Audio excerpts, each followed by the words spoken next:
Depois de todo esse tempo após Vingadores Ultimato, será que a Marvel finalmente voltou para boa forma?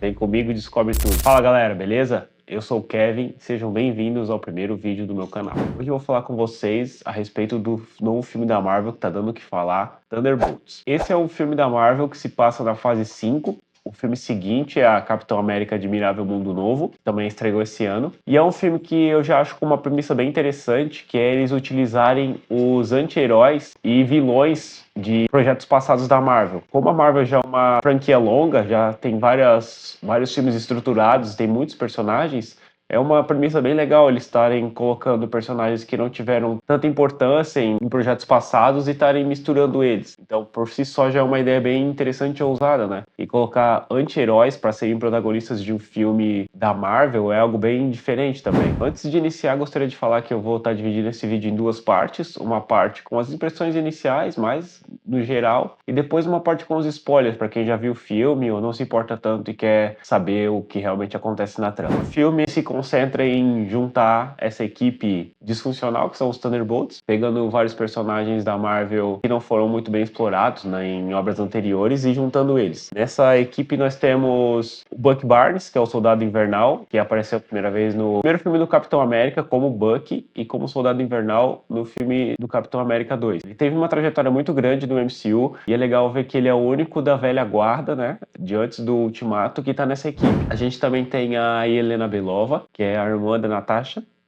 Romanoff, né, a nova Viúva Negra, por assim dizer, e ela é a protagonista desse filme. A gente está vendo o filme com a perspectiva dela. Nós também temos o John Walker, que foi o Capitão América depois que o Steve largou o escudo na série do Falcão e Soldado Invernal. A gente tem a Fantasma, que é a Eva, que foi apresentada no Homem-Formiga 2. Os poderes dela se originam do mundo quântico, né? No caso, ela consegue deslocar os átomos dela entre várias dimensões e assim atravessar paredes e objetos. A gente também tem a treinadora, o Taskmaster, que foi apresentada também no filme da Viúva Negra, que é a filha do Dreykov, que a Natasha tentou matar, porém ela ficou viva e o pai dela fez uma lavagem cerebral e agora colocou ela numa armadura e faz com que ela copie técnicas de vários personagens da Marvel. E para finalizar, a gente também tem o Guardião Vermelho. Ele é o pai da Natasha e da Helena, que foi apresentado também no filme da Viúva Negra.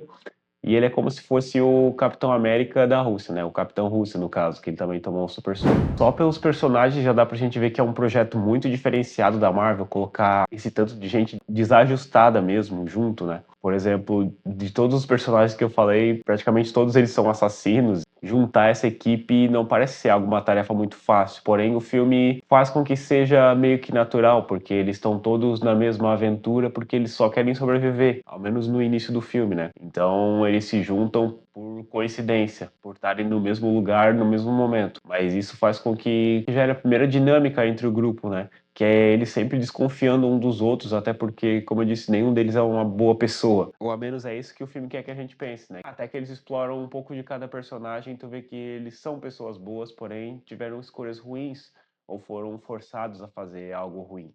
E agora eles não conseguem mais se desviar desse caminho. A gente também tem a presença do Bob, que é um personagem somente desse filme. E ele chega no meio da confusão por acaso e acaba sendo um alívio cômico bem legal pro filme. Esse filme também, uma coisa que ele deixa bem clara já desde o início, desde os primeiros segundos, é que ele vai ser um filme muito sombrio, muito escuro da Marvel, tocando em temas muito pesados, assim como depressão. O filme começa com uma Helena depressiva que quer sair dessa vida de assassinato, mas ela não sabe direito o que fazer, porque ela não está mais feliz com isso. E ela vê no Bob um personagem que se conecta pelo mesmo sentimento que ele tem em relação à própria vida, né? E à vida das outras pessoas. Sem spoilers, eu acredito que isso é o máximo que eu consigo falar, assim, sem estragar a experiência de quem ainda quer assistir o filme, né? Agora vamos para a parte com spoilers. Começando já com as coisas que eu não gostei em referente ao filme, é, por exemplo, a morte da treinadora no início do filme, que ela tem muito mais participação nos trailers do que no filme em si, tempo de tela, no caso. E eu achei que foi um personagem muito desperdiçado pela Marvel, tanto no filme da Viúva Negra, tanto nesse filme. Eu acreditei que agora seria a chance do personagem brilhar e ter o holofote, e não conseguiu isso. Algumas coisinhas de roteiro, como por exemplo, a parte onde o Buck tá levando eles pra invadirem a base nova da Valentina, E, por exemplo, ele sempre foi um espião, ele foi um espião há mais de 50 anos. Então, se ele fosse planejar entrar em algum lugar, eu acredito que seria mais sorrateiro. É uma cena de ação muito, muito legal. Tipo, aparece todos os personagens fazendo o que eles fazem de melhor. Só que eu acredito que pro personagem do Buck não faria muito sentido, né? Fora isso, dá pra ver que a Marvel tá levando em consideração tudo que veio antes. Continuando falando do Buck ainda, o filme continua muito com a história que fez com que ele chegasse a Falcão e Soldado Invernal, e depois disso, a gente vê uma evolução do personagem. Agora ele já é até deputado, né? Ele entrou na política nesse mundo. Os outros personagens também são bem trabalhados, como por exemplo a Helena, em que ela vê a primeira morte dela, né? Foi ocasionada por ela. E o John Walker também, que depois que ele foi o Capitão América e teve um assassinato em rede nacional com o escudo, a vida dele meio que acabou, porque ele precisa se provar ainda mais pra ele mesmo. Ele não consegue mais dar atenção pro filho dele, nem pra mulher, e ele acabou perdendo os dois, né? Perdendo tudo que ele tinha também. Acredito que só um personagem que foi menos explorado foi a Eva, a fantasma. Que a gente não tem nem flashback dela, apesar que já teve bastante coisa no filme dela, no filme do Homem-Formiga, mas eu ainda senti que poderia ter um pouquinho mais sobre ela, porque não teve bem pouca coisa mesmo. Mas esses foram os únicos pontos que eu achei negativo do filme.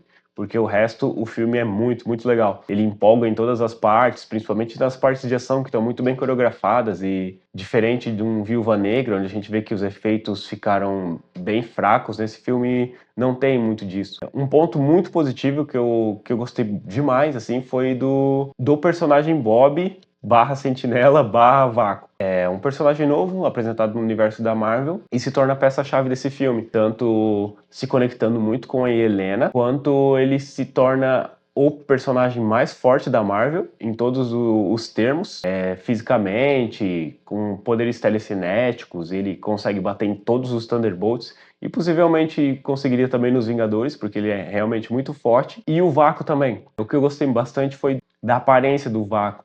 Nas HQs, o Vácuo se torna um monstro, realmente um monstro. Mas no filme eles mantiveram o Sentinela, só que como se fosse somente uma silhueta dele. Eles tiram as cores dele e deixam ele todo preto, que até já foi apresentado em alguns trailers. Mas eu achei essa ideia de deixar ele com a mesma forma física uma coisa muito legal, porque demonstra que realmente é só uma outra personalidade dele. Continua o Bob lá dentro, mas agora quem tá comandando agora é o Vácuo. Todos os poderes dele, por exemplo, quando ele começa a transformar o mundo todo em sombras e a puxar tudo, é algo muito, muito legal.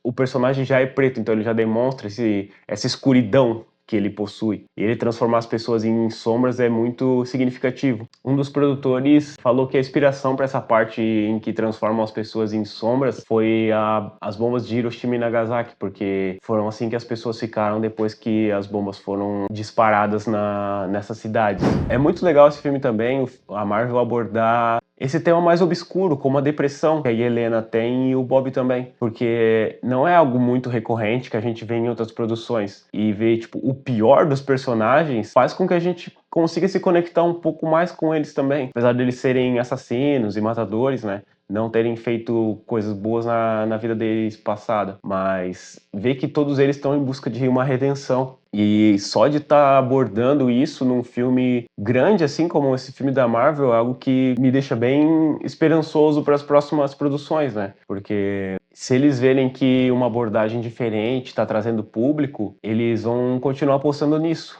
E isso me deixa bem esperançoso. Ainda falando sobre o Bob, quando a gente descobre um pouco mais da vida dele, ele vai comentando ao longo do filme que ele é um viciado em drogas, né? E que ele ganhou os poderes devido a isso. Ofereceram um tipo de droga pra ele e ele aceitou. A gente vai vendo alguns flashbacks dele, mais pro final do filme, onde vê sobre a família dele e que o pai batia na mãe dele e nele. E bem, quando você pesquisa um pouco mais sobre vícios, você descobre que são os traumas que a gente tem na vida desde a infância que levam ao vício em drogas. Então faz todo sentido o personagem ter esse problema com drogas, vendo tudo que ele passou. Nesse filme é legal a gente ver também que o Buck, apesar da busca por redenção que ele ainda tem, ele a princípio não queria fazer parte dos Thunderbolts, ele meio que foi forçado mais pro final do filme. Mas uma coisa muito maneira pra eu estar comentando também com vocês é a respeito da aparição do Buck quando ele vem salvar os Thunderbolts, que ele vem numa motona com uma jaqueta e uma arma grande que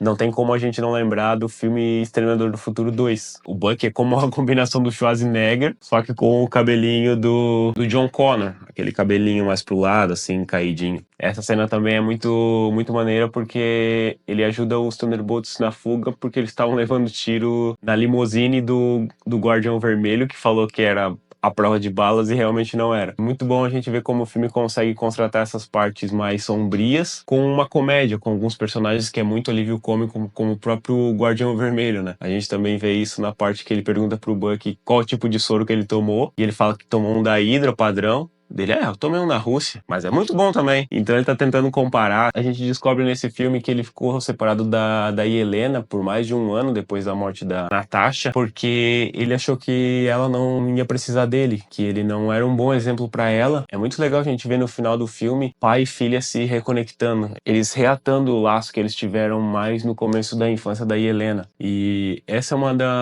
dos pontos que eu acho mais altos do filme, que é como eles conseguem mudar mesmo os personagens. Apesar deles todos serem um pouco quebrados, a gente vai vendo que eles têm uma trajetória ao longo desse filme que faz com que eles se tornem pessoas um pouco melhores. Então, quando no final do filme eles são revelados como sendo os novos Vingadores, não só as pessoas do mundo do filme compram isso, como a gente como telespectador também, porque a gente vê que eles foram jogados nessa vida de crimes, alguns não tiveram muitas opções, mas no fundo eles são boas pessoas e eles querem fazer o bem pro mundo. Então, eles, como a equipe de Novos Vingadores, um salto muito grande para todos eles, né? Que vão deixar essa vida de crime para trás para viver agora uma vida de heróis. Uma personagem que vale a pena também estar falando um pouco sobre é a própria Valentina, que é ela que junta o grupo, dando missão para cada um deles, como alvo matar um outro integrante, no caso. Mas tudo isso a gente descobre que era só uma queima de arquivo dela para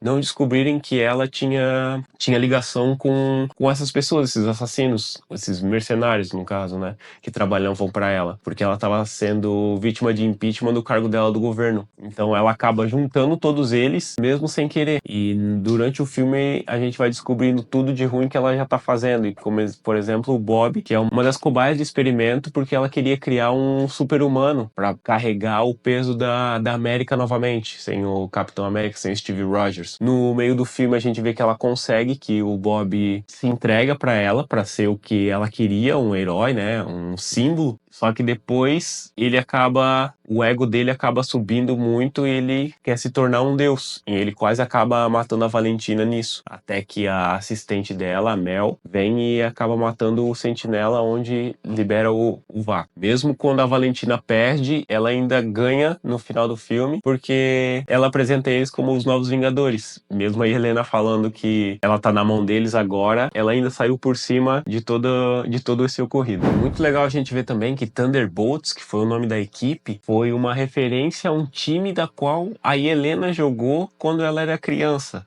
Então é como se fosse uma piada. Os próprios personagens usam isso como se fosse uma piada, o nome da equipe deles. E após o final do filme, quando eles são renomeados como novos Vingadores, fica ainda no ar se esse nome Thunderbolts, essa equipe, vai ser reutilizada ou se foi só para esse filme. Mas por ter sido uma premissa muito legal, eu acredito que a Marvel deveria sim apostar, e eu acho que ela vai estar apostando nisso de novo, de pegar alguns personagens poucos explorados em outras obras e tá fazendo um grupo deles. Minha visão geral sobre o filme é que realmente é um filme muito bom da Marvel, um dos melhores após Ultimato. Cara, e realmente é uma sensação muito boa tu ir pro cinema e ver algo bom da Marvel. MCU é minha franquia de filmes favorita e, tipo, ir pro cinema e sair bem impactado com o que eu vi, bem empolgado, é muito bom. Me dá uma sensação muito boa mesmo.